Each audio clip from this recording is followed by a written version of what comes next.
አመሰግናለሁ ኦፍ ከኔ ጋር ሁለት ቃል መጠየቅ ነበራቸው የአንድ ለአንድ ቃል መጠየቅ በጣም ክብር ይሰማኛል እርስዎንም አሁን የመጠየቅ ልትሰጡ ሁለት ጥያቄ ነው ከዚህ በኋላ ኢትዮጵያን በምን አይነት መንገድና በምን አይነት ስራ ሊያገለግሏት ያስባሉ የመጀመሪያው ጥያቄ ነው ሁለተኛ እስካሁን በፖለቲካ ጉዞ ውስጥ እጅግ በጣም የተደሰትኩበት ነገር ግን ደግሞ የተከፋሁበት የሚለው ሁነትና ሁኔታ ነው አመሰግናለሁ ፕሮፌሰር በዚህ ዓመት ያው የእንግሊዝ ፕሪሚየር ሊግ ይጠበቃል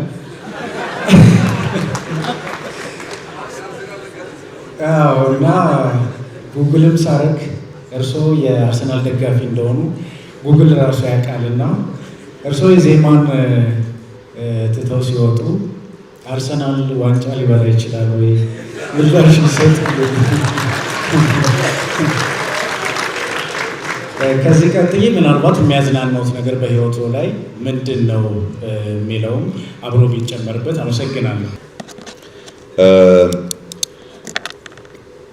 ከዚህ በኋላ ምን ትሰራለህ ምን ለመስራት ታስባለህ ያለኝን ቅድም ጠዋት ስላልነበርክ ነው እንጂ አይ ቲንክ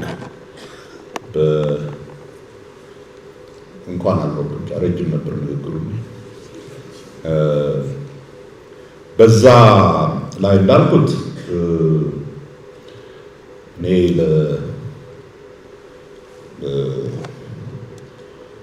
ኢትዮጵያን ይጠቅማል ብዬ ማስበው ምንም ነገር ኢትዮጵያን የሚጠቅም ነገር ነውና በዚህ በኩል እርዳታ ብዬ እምቢ የምለው ነገር የሚኖር አይመስለኝም በእርግጥም ታምኑ በአንድ በኩል መስራት የምፈልገው ለሀገር የሚጠቅም ነገር ትንሽ ከዚህ ከለተቀን የፖለቲካ ጩኸት የወጣ በነገራችን ላይ ለኢዜማ ሰዎች ምስጋና ማቅረብ የምፈልገው እድሜ ልኬን ተቃዋሚ ወይም መምህር ሆኜ ስሰራ መንግስትን ስተች የመንግስት አሰራር ምን እንደነበረ ወር እንዴት እንደሚሄድ በደንብ አላውቅም ባለፉት 4 ዓመታት ተኩል የትምህርት ሚኒስቴር ሆኜ መስራት ከጀመርኩ በኋላ ከምን ጊዜው በላይ መንግስት ምን እንደሆነ የተረዳሁበት መንግስት ለአንድ ሀገር በጣም አስፈላጊ ተቋም መንግስት ላይ መሆን በትንሹ ማታስብ ከሆነ ትንሽ ገንዘብ እንዴት እንደምትሰራ እንዴት ግቦ እንደምትወስድ ምናምን ማታስብ ከሆነ መንግስት ውስጥ ስትሆን በጣም ብዙ ነገር መስራት ይችላል ትልቅ አቅም ነው የሚሰጠው መንግስት ያንን ሳላይ በሞት አዝን ነበር እንዴት ኢትዮጵያን መንግስትን እንዳውቅ ያደረጋችሁኝ እናንተ የኢዜማ ሰዎች ናችሁ እና በዛ በጣም ላመሰግናችሁ እፈልጋለሁ ትልቅ ኤክስፒሪየንስ ነው ያገኘሁት መስላይና መንግስትን ሀገርን የሚጠቅም ነገር ምን ጊዜም ለማገልገል ሁለተኛ ግን ኢዜማ መድረስ አለበት ብዬ የማስበው ደረጃ እዛ ደረጃ ላይ እስኪደርስ ድረስ አብሬ መርዳት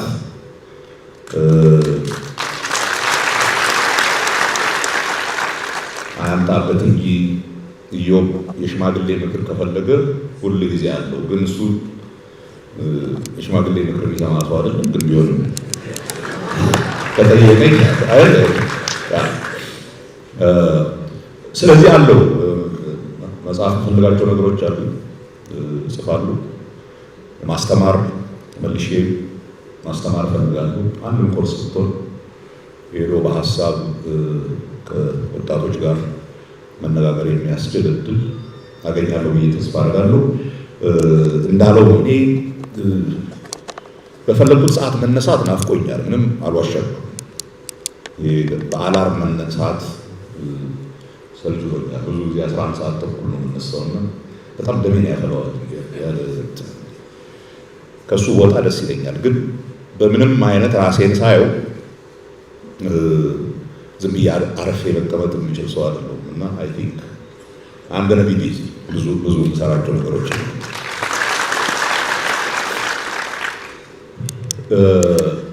በህይወቴ የከፋ ነገር ምንድን ነው ላለኝ ምናልባት በ97 ወደ መጨረሻው ስለሆነ ወደ እስር ቤት ከመግባቴ በፊት የመጨረሻ ሚቲንግ ነበረኝ ከመለስ ጋር።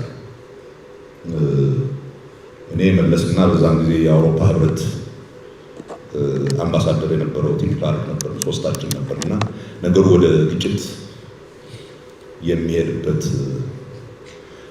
ጊዜ ላይ ነበር። ከዛ በኋላ ሳምንት እስር ቀንና በኋላ ነው የታሰርነው እና አንድ ነገር ብዬው ነበር መለስ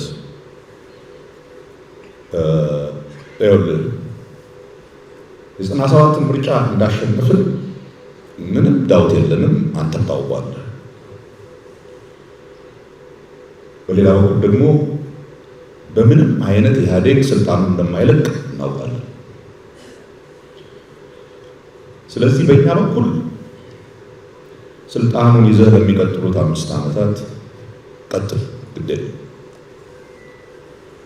ግን ከ5 ዓመት በኋላ እውነተኛ ዴሞክራሲያዊ ምርጫ ተደርጎ ሀገራችን ወደ ዴሞክራሲያዊ ስርዓት የመሸጋገር እድል እንደሚኖራት ተስፋ አደርግ ነበር።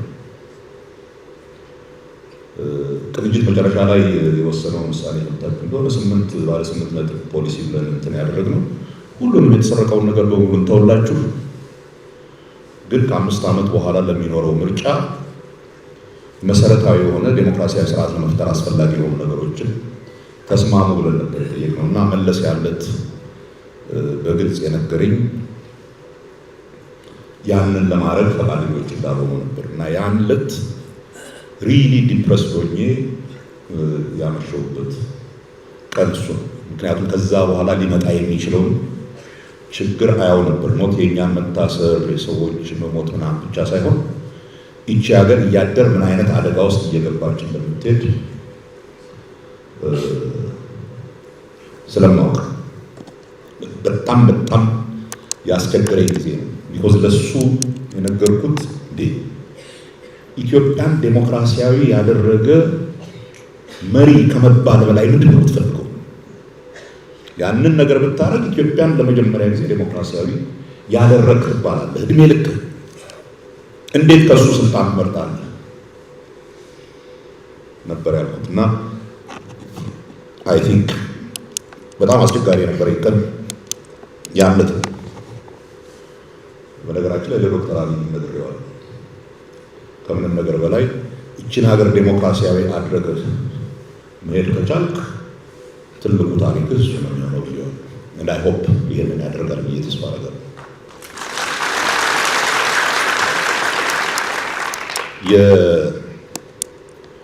የተደሰትኩበት ቀን ወያኔ የወደቀ ቀን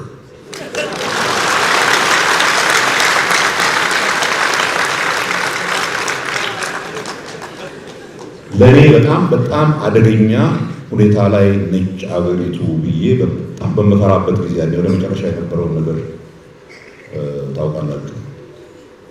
እኛ ኤርትራ ሆነን ሰልፍ ሲደረግ ጎንደር ምናምን ታዴ ያውቃል መፈክር ምልክ ነበር ከዛ እና ኦሮሞዎች ሲገደሉ ከመፈክሮቻችን አንዱ የኦሮሞ ደም ደማችን ነው የሚል መፈክር ነበረ። ትዝ ይለኛል። ታስታውሳለህ?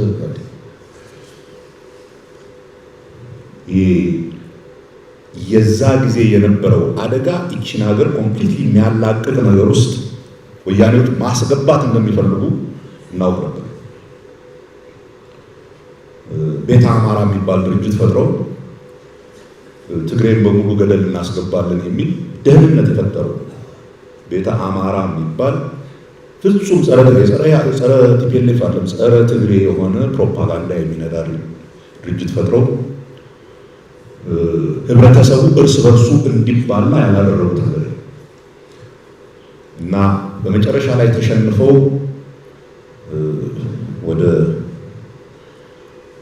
ወደ መቀሌ ሲሄዱ ለመጀመሪያ ጊዜ በደንብ ያረፍኩት በደንብ የተነፈስኩት ያለት ነው። አትሊስት ይህች ሀገር ትኖራለች፣ አያጠፏትም ሰዎች። ከአሁን በኋላ እዳው የኛ ነው። እነሱ የጀመሩትና የለኮሱት እሳት እንዳይፈጀ መጠንቀቅ ነው ስል ነበር። ይኸው 7 ዓመት ተባላን። አይ ቲንክ አሁን እየተረጋጋን ይመስለኛል።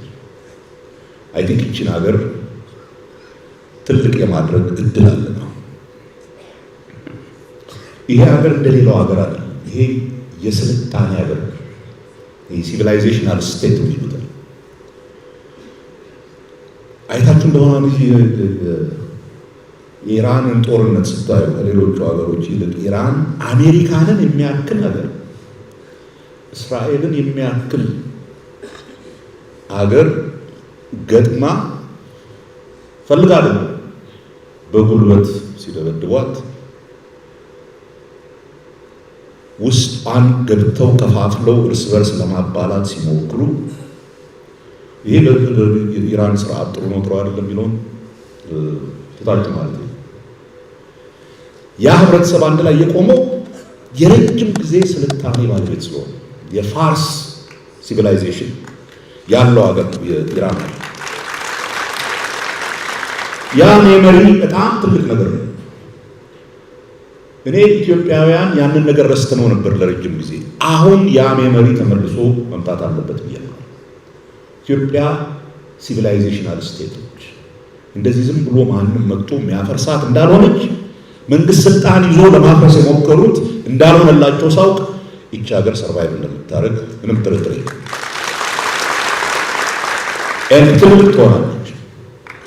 ትልቅ ትሆናለች። ለመጀመሪያ ጊዜ ስለ ኢትዮጵያ ትልቅነት ማሰብ ጀምራለች። ኮንሽስሊ ኢንቴንሽናሊ ስለ ኢትዮጵያ ትልቅነት ማውራት ጀምራለች። ስለዚህ የትልቅ ተስፋ አለኝ። በዛ ምክንያት በጣም ደስተኛ ደስ ብሎ ነው። በእውነት ነው አገራችን አደጋ ላይ አትወድቅም ብዬታል። የዓለሙን ሁኔታ ያስፈራኛል፣ አደገኛ ነው። ያንን ግን ተቋቁሞ መቀጠል የሚችል ህብረተሰብ ይኖረናል ብዬ አስባለሁ። ስለ ደም ብዛታችን የጠየቀኝ ነገር ጥሩ ጥያቄ አይደል? ደም ብዛታችን ብለው አርሰናል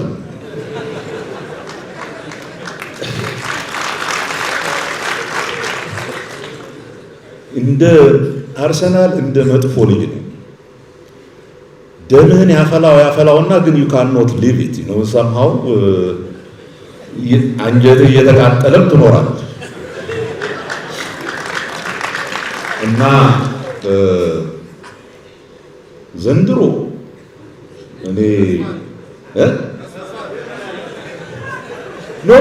actually ብዙ ተስፋ አርጎ መክሰም ስለለመድኩ ነው መሰለኝ ያሸንፋሉ ብዬ ዋንጫ ይበላሉ ብዬ አላምንም። ራሴን እየተከላከልኩ ነው። አለበለዚያ ከኔ የዋሰ በጣም አርሰናልን የሚደግፍ ልጅ አለኝና አንድ ቀን ኳስ አብረን እያየን ይሄ ከማን ጋር ነው ከአስቶን ቪላ ጋር ሲጫወቱ ኦር አይ ቲንክ the other one 2-0 ሲኖሩ ቆይተው 2-2 ይወጡበት ሊትራሊ ልብሱ ላይ የነበረውን ቲሸርት የአርሰናል ሸርት ለብሶ ነው ኳስ ነው ያለው ቀዶ በቃ አይ ሚን ሊትራሊ እንደ እብድ ሲያደርግ ኧረ ይሄ ነገር እኮ ኳስ ነው። አንዳንድ ጊዜ በጣም አታብዛው፣ ስሜትህ በጣም ሲገባ እንዲህ አይነት ነገር ላይ ጥሩ አይደለም። እነሱ እኮ አያውቁንም፣ እኛ ነን የምንጫወተው። ስለዚህ ያን ያህል መደገፍ ጥሩ ነው፣ ግን ያን ያህል ነፍስና ስጋችንን ይዘን የምንሄድበት መሆን የለበትም። ምንድን ነበር የመጨረሻው ጥያቄ? የሚያስደስት ነገር እኔ ማያስደስተኝ ነገር የለም። ሪሊ ነው። ሙዚቃ ወዳለው፣ ሲኒማ ወዳለው፣ መጽሐፍ ማንበብ ወዳለው፣ ጥሩ ባለሙያ የሰራውን ግብ ወዳለሁ፣ ቁንጅና ወዳለሁ። አሁን በክፉ ነው ወጣ just ቢዩቲን የመሰለ ነገር አደንቃለሁ። ሶ እኔ am lucky life with all the difficulties እና ውጣ ውረዶች አልተቸገርኩም። ተቸግሬ አላውቅም። ራሴ በመረጥኩት አይነት ካልሆነ በቀር ተቸግሬ አላውቅም። ጥሩ ህይወት አለኝ፣ ሙሉ ህይወት አለኝ። ሶ I'm good። ምንም ያን ያህል የሚጨንቀኝ ነገር የለም። ሙዚቃ ለማይወዱ ሰዎች አዝናለሁ። ሰው ሙዚቃ ሳይወድ እንዴት እንደሚኖር አይገባም። አይ ሚን ኢትስ ጀስት ይሄን የመሰለ የሰው ልጅ ህይወት እንትን የሚያደርግና ሰፋ አድርገን ህይወትን ላላ አድርገን ማየት ህይወት ከምትሰጣቸው ጸጋዎች እየተቀበልን በእነሱ መደሰት፣ ዓለም ደግሞ በጣም ክፉ የምትሆንባቸው ጊዜዎች ስላሉ እነኛን ክፋቶቹንም ለቀቅ አድርገን ማየት ከቻልን ላይፍ ኢዝ ኦኬ will be okay. I think Izema will be okay. I think Ethiopia will be okay. ሰላም ጤና ይስጥልን ውድ የኢትዮ አዲስ ዴይሊ ተከታታዮቻችን፣ በዛሬ ፕሮግራሞችን የፕሮፌሰር ብርሃኑ ነጋ የህይወት ጉዞና የፖለቲካ ተሳትፎን እንቃኛለን። ዛሬ በኢትዮጵያ ፖለቲካ ውስጥ ትልቅ ስምና ስብዕና ስላላቸው በብዙዎች ዘንድ ስለሚደነቁና አንዳንዴም ስለሚወቀሱ ፕሮፌሰር ብርሃኑ ነጋ በዝርዝር እንመለከታለን። ብርሃኑ ነጋ የታሪክ አጋጣሚዎች ያጠላለፉት ከምሁርነት እስከ ፖለቲከኝነት፣ ከእስር ቤት እስከ ሚኒስተርነት የዘለቀው ሰፊ ህይወት ታሪክ አላቸው። ፕሮፌሰር ብርሃኑ በ1950ዎቹ መጀመሪያ ላይ በቢሾፍቱ ወይንም በደብረ ዘይት ከተማ ሲወለዱ ከአባታቸው አቶ ነጋ ቦንገር በወቅቱ በኢትዮጵያ የንግድ ዓለም ውስጥ ትልቅ ስም የነበራቸው ነጋዴ ነበሩ። ብርሃኑ ገና በወጣትነታቸው በ1960ዎቹ መገባደጃ ላይ የነበረውን የተማሪዎች እንቅስቃሴ ተቀላቀሉ። ያ ወቅት የኢትዮጵያ ወጣቶች መሬት ላራሹና ዲሞክራሲ ብለው አደባባይ ወጡበት ነበር። ብርሃኑም የዚህ ንቅናቄ አካል በመሆን በኢህአፓ ውስጥ ንቁ ተሳትፎ ማድረግ ጀመሩ። ነገር ግን ደርግ ስልጣን ይዞ ቀይ ሽብር ሲታወጅ በሺዎች የሚቆጠሩ ጓዶቻቸው ሲረግፉ፣ እርሳቸው በታምር ተረፉ። ወደ ኤርትራ ተራሮች በማቅናት ለጥቂት ጊዜ በትጥቅ ትግል ውስጥ ቢቆዩም በኋላ ግን ትምህርታቸውን ለመቀጠል ወደ አውሮፓና አሜሪካ ቀኑ። በአሜሪካ በነበራቸው ቆይታ በኢኮኖሚክስ ዘርፍ የዶክትሬት ዲግሪያቸውን ከኒውዮርክ ዩኒቨርሲቲ አግኝተዋል። በውጭ ሀገር በምቾት መኖር ቢችሉም በ1980ዎቹ አጋማሽ ኢህአዴግ ስልጣን እንደያዘ አገሬን አገለግላለሁ በሚል ስሜት ወደ ኢትዮጵያ ተመለሱ። አዲስ አበባ ዩኒቨርሲቲ መምህር በመሆን ለብዙ ወጣቶች አርአያ ሆኑ። ነገር ግን በዩኒቨርሲቲ በነበረው የአስተዳደር ችግር የመምህራን መባረር ምክንያት ራሳቸውን ወደ ሲቪክ ማህበራትና ወደ ፖለቲካው ዓለም ማምራት ጀመሩ። የ1997ቱ ምርጫና የቅንጅት መንፈስ በፕሮፌሰር ብርሃኑ ነጋ የፖለቲካ ታሪክ ውስጥ የ1997 ዓ.ም ምርጫ ትልቁ ምዕራፍ ነው። ያ ወቅት የኢትዮጵያን ሕዝብ ለለውጥ የቆረጠበትና ፖለቲካው ትኩሳት ላይ የነበረበት ጊዜም ነበር። ብርሃኑ ነጋ ከሌሎች የፖለቲካ ኃይሎች ጋር በመሆን ቅንጅት ለአንድነትና ለዲሞክራሲ የተባለውን ፓርቲ መሰረቱ። በወቅቱ ብርሃኑ ነጋ የቅንጅት የስትራቴጂክ አማካሪና ዋና አንቀሳቃሽም ነበሩ። ምርጫ ክርክሮች ላይ በሚያሳዩት ረቂቅ ብቃት፣ በኢኮኖሚ ጉዳዮች ላይ የሚያቀርቡት ትንተናና በንግግራቸው ውስጥ በሚታየው በራስ መተማመን በብዙዎች ዘንድ የለውጥ መሪ አስባላቸው። በ1997 ምርጫ ቅንጅት በአዲስ አበባ 100% አሸነፈ። ብርሃኑ ነጋ የመጀመሪያው በምርጫ የተመረጡት የአዲስ አበባ ከንቲባ ተባሉ። ይሁን እንጂ ድሉ ወደ ስልጣን አላስደሰታቸውም። መንግስት የውጤት መጨበርበር አድርጓል በሚል የተነሳው ተቃውሞ ተከትሎ ብርሃኑ ነጋና የቅንጅት አመራሮች በሙሉ ለእስር ተጣለቡ። በቃሊቲ እስር ቤት በነበሩበት ወቅት የነጻነት ጎህ ሲቀድ የተሰኘውን መጽሐፋቸውን ጻፉ። በዚህ መጽሐፋቸው ውስጥ ነጻነት ዝም ተብሎ የሚሰጥ ስጦታ ሳይሆን በከፍተኛ መስዋዕትነት የሚገኝ ጸጋ ነው የሚል ይዘት ያለው መልእክት አስተላልፈዋል። ከቃሊቲ እስከ ኤርትራ ተራሮች ከእስር ከተፈቱ በኋላ ብርሃኑ ነጋ በኢትዮጵያ ውስጥ ሰላማዊ ትግል ለማድረግ የሚያስችል ምህዳር እንደሌለ ተረዱ። በሰላማዊ መንገድ ብቻ መንግስትን መቀየር አይቻልም የሚል ጠንካራ አቋም በመያዝ ወደ አሜሪካ ተሰደዱ። እዚያም ግንቦት 7 የተባለውን ድርጅት መሰረቱ። ይህ ወቅት ለብርሃኑ ነጋ እጅግ ፈታኝ ነበር። ፕሮፌሰር ሆነው እያለ ለምን ወደ ጦርነት ወደ ኤርትራ ተራሮች ይሄዳሉ የሚሉ ትችቶች ቢሰነዘሩባቸውም እሳቸው ግን ከባርነት ይልቅ ነጻነትን መምረጥ ዋጋ ያስከፍላል የሚል አቋማቸው ጸኑ። በኤርትራ በረሃዎች ውስጥ ከጣሊያኖች ጋር በመሆን ለዓመታት የትጥቅ ትግል መሪ ሆነው ቆይተዋል። በወቅቱ በነበረው መንግስት በሌሉበት የሞት ፍርድ ፈርዶባቸውም ነበር። ነገር ግን በ2010 ዓ.ም በኢትዮጵያ የመጣው ለውጥ ሁሉንም ነገር ቀየረው። ዶክተር አብይ አህመድ ወደ ስልጣን ሲመጡ ወደ አገር ቤት ተመለሱ የሚል ጥሪ ያቀረቡ። ብርሃኑ ነጋ ሀገርን ለማዳን ሲባል ካለፈው ቁርሾ መውጣት አለብን የሚል እምነት የትጥቅ ትግሉን አቁመው ወደ ኢትዮጵያ ተመለሱ። የትምህርት ሚኒስቴርነት ጊዜና ታሪካዊው ሪፎርም። ወደ አገር ቤት ከተመለሱ በኋላ ኢዜማ የተባለ ፓርቲ መሰረቱ። በ2013 ምርጫ ፓርቲያቸው ውጤት ባያመጣም ብርሃኑ ነጋ ግን በትምህርት ሚኒስቴርነት ተሾሙ። ይህ ሹመት ብዙዎቹን አስገርሟል። የተቃዋሚ ፓርቲ መሪ እንዴት ሚኒስትር ይሆናል የሚሉ ጥያቄዎች ቢነሱም እሳቸው ግን ሀገራዊ ፋይዳ ባላቸው ስራዎች ላይ አብሮ መስራት ይገባል የሚል ምላሽ ሰጡ። በትምህርት ሚኒስቴርነታቸው ወቅት ፕሮፌሰር ብርሃኑ ነጋ በኢትዮጵያ ታሪክ ታይቶ በማይታወቅ ሪፎርም ስራ ሰጥተዋል። ኢትዮጵያ ትምህርት ስራ በፈተና ስርቆትና በወጥ ቤት መጭበርበር ተበክሎ እንደነበር በግልጽ ተናገሩ። በ2015 ዓ.ም በተሰጠው የ12ኛ ክፍል ብሔራዊ ፈተና ላይ ምንም አይነት ስርቆት አይኖርም የሚል ጥብቅ ውሳኔ ያሳለፉ። ውጤቱም አስደንጋጭ ነበር። ከ800 ሺህ በላይ ተፈታኞች ውስጥ ያለፉት 3% ብቻ ነበሩ። በዚህ ወቅት ብዙ ወላጆችና ተማሪዎች ቢቃወሟቸውም ፕሮፌሰሩ ግን እንዲህ አሉ። ሀቅን መጋፈጥ ይከብዳል፣ ነገር ግን በትምህርት ስም ራሳችንንና ትውልዱን መዋሸት ማቆም አለብን። ጥራት የሌለው ትምህርት ሀገርን ይጎዳል።